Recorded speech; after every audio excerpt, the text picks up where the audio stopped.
उस ताल के किनारे एक छोटा सा गांव था। वहाँ एक गरीब मछुआरा रहता था जिसका नाम कन्हैया था।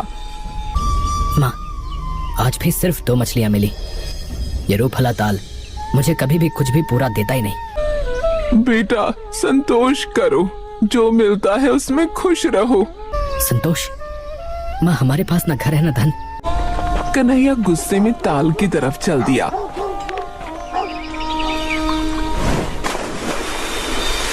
उसने जाल डाला और बैठ गया। लो माँ, आज भी कुछ नहीं मिला, खाली हाथ जाऊंगा। यही है मेरी किस्मत। तभी अचानक जाल बहुत भारी हो गया। लगता है आज कोई बड़ी मछली फंस गई है। अरे अरे, ये तो बहुत भारी है। क्या हो गया? खिंचा, आजा आजा। अरे अरे, ये क्या? जैसे कोई भारी पत्थर या कोई बहुत बड़ी मछली फंस गई हो। उसने एक आखिरी जोरदार झटका दिया, पूरी तरह बाहर आ गया तो उसकी आंखें फटी की फटी रह गईं। चमकती हुई तारा मछली जो चांदी की तरह चमक रही थी, उसके शरीर से ऐसी रोशनी फैल रही थी मानो कोई छोटा सा चांद जाल में आ गया हो। हे मानव, मुझसे डरो मत। मैं कोई साधारण तारा मछली नहीं हूँ। मैं रूपहला ताल की जादुई संतान हूँ। ये क्या है? हे भगवान, मैं कहीं सपना तो नहीं देख रहा हूँ? नहीं मानव, ये सपना नहीं, हकीकत है।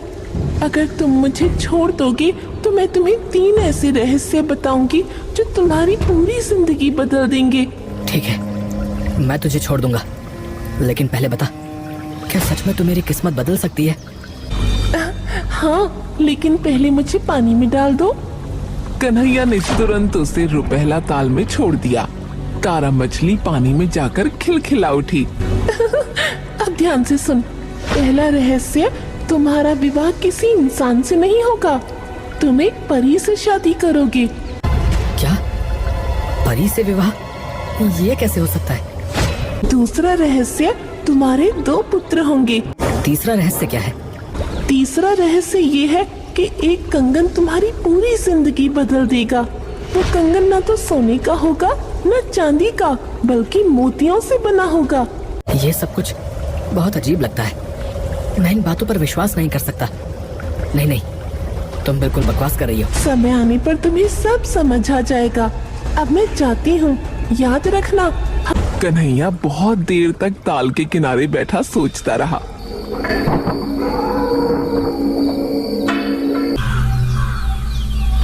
अचानक जाल बहुत भारी हो गया। शायद आज कोई बहुत बड़ी मछली फंसी है।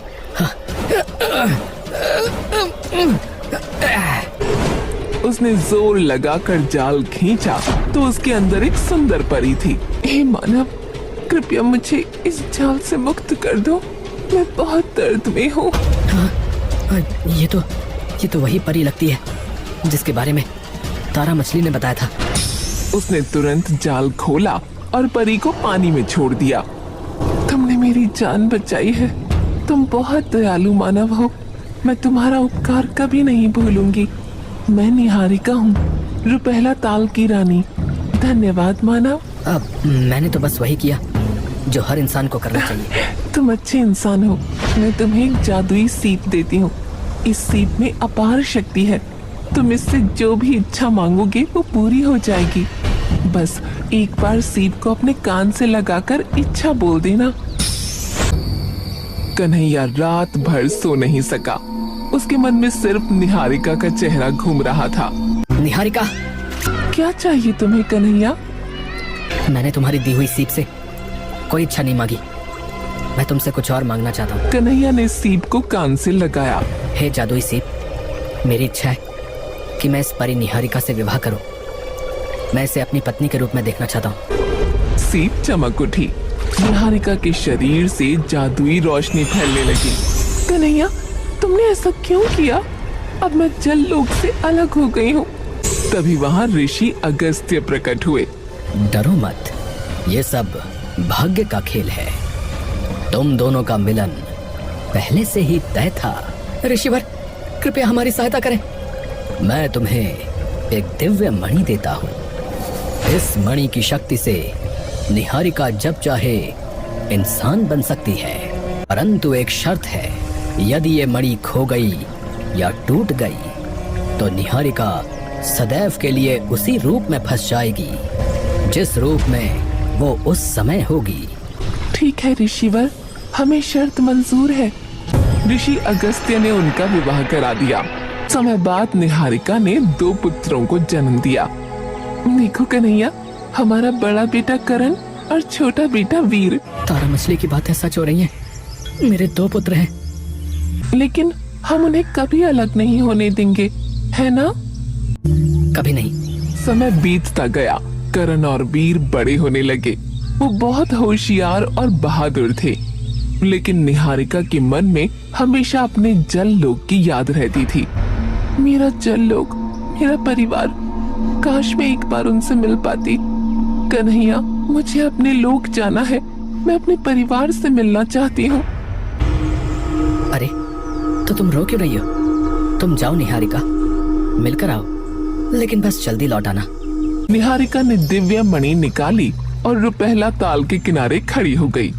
उसने परी वाला रूप धारण करने की तैयारी की। तभी अचानक ताल के पास एक भयंकर राक्षस प्रकट हुआ। ये क्या चमक है? ये तो कोई अनमोल मणि है। तुम्बरू ने लपक कर मणि छीन ली। नहीं, ये मेरी मणि है, इसे वापस दो। अब ये मणि मेरी है। इसकी शक्ति से मैं तीनों लोकों को जीत लूंगा। तुम्बरू ने अपनी काली जादुई हवा से निहारिका को बेहोश कर दिया। उसे बादलों के किले में कैद कर दिया। निहारिका, निहारिका, निहारिका, तुम कहाँ हो?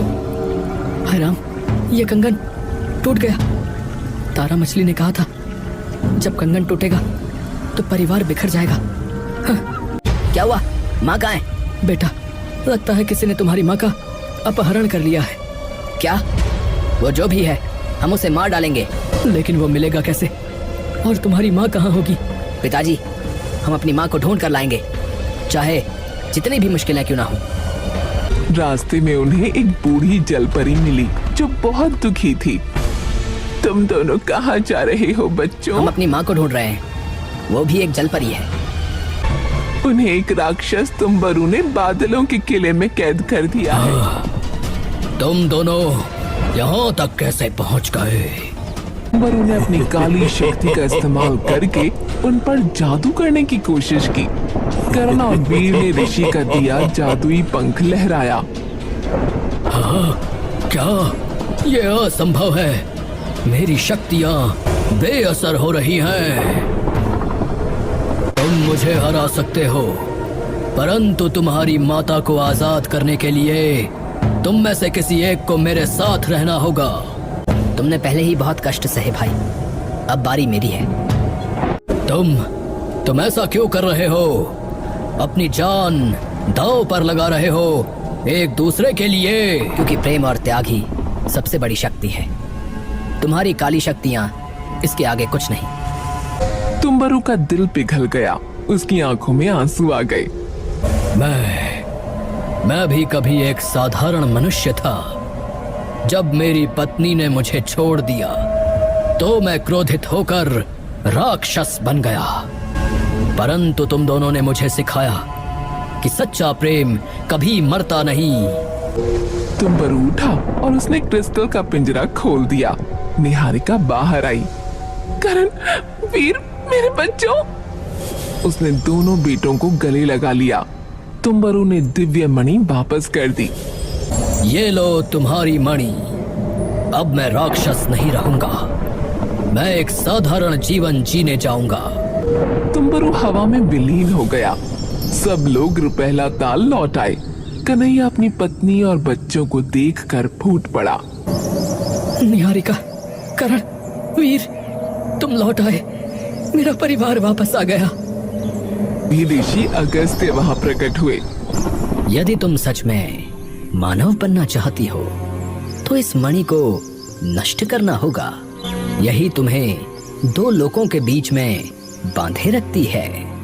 कृपया इस मणि को नष्ट कर दीजिए ऋषिवर। मैं अपने परिवार के साथ रहना चाहती हूँ। ऋषि ने मंत्र पढ़े और मणि को हवा में उछाल दिया। मणि चकाचौंध रोशनी फैलाकर धूल की तरह बिखर गई। निहारिका पूरी तरह से मानव बन गई। मैं पूरी तरह से इंसान हूँ। मुझे कुछ याद नहीं आता, न जल लोक न राक्षस का डर। उनसे कन्हैया का परिवार हमेशा खुश रहा।